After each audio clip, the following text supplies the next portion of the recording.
ఈ రోజే డౌన్లోడ్ చేయండి. మీ ఫేవరెట్ షోస్ చూడండి.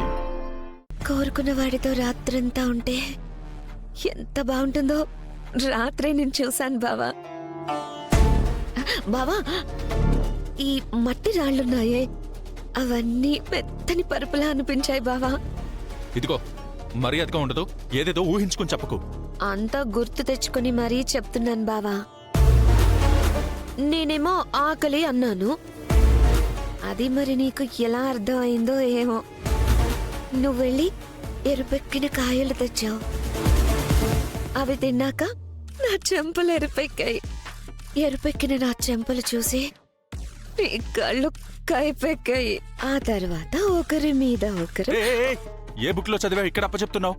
ఆడపిల్లని బావా, అయినా సిగ్గిడిచి చెప్తున్నానంటే అర్థం చేసుకో బావా. అయినా ఎందుకు బావా అంత కంగారు పడిపోతున్నావు? నేను నీ పెళ్ళాన్నేగా.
బావా,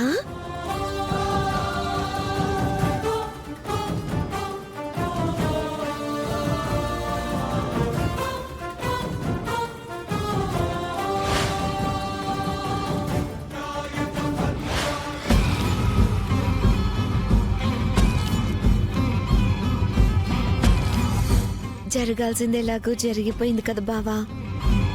తాళి కట్టేసాయి బావా. గుట్టు చప్పుడు కాకుండా నేను చూసుకుంటాను బావా. పిచ్చా నీకు? నా సర్వస్వాన్ని నీకే ఇచ్చేసాను బావా. ఈ జన్మకిక నేను నీదాన్నే బావా. అలా అని సొసైటీలో నీ పేరు పరువుకి భంగం కలగనివ్వను. నా మెడలో తాళి కట్టిన విషయం కూడా ఎవరికి చెప్పను బావా. ఈ తాళిని నా ఆరో ప్రాణంగా చూసుకుంటాను బావా. ఇక్కడి నుంచి ఏమి జరుగునట్టే వెళ్ళిపోతాను. ఈ విషయం అయితే ఆద్యకి అస్సలు చెప్పను బావా. నువ్వంటున్నట్టు ఇక్కడేమీ జరగలేదని నా మనసుకు తెలుస్తుంది. వదలు బావా. అంటే నేనే మనసు చంపుకొని ఇలా మాట్లాడుతున్నానంటావా? నాతో తాళి కట్టించుకోవడానికి నువ్వు ఏదైనా చెప్తావు. ఎంత వ్యక్తిత్వం లేని ఆడపిల్లైనా ఏమీ జరగకుండా ఇంత ఓపెన్ గా ఏమీ మాట్లాడదు బావా. నువ్వు ఇంతవరకు ఏం చేసినా ఒప్పుకున్నాను బావా. కానీ ఇప్పుడు మాత్రం ఏం జరగలేదని, నాకేం తెలీదని తప్పుకుంటానంటే మాత్రం నేను ఊరుకోను బావా. ఊరుకోక ఏం చేస్తావు? ఏం చేస్తానా?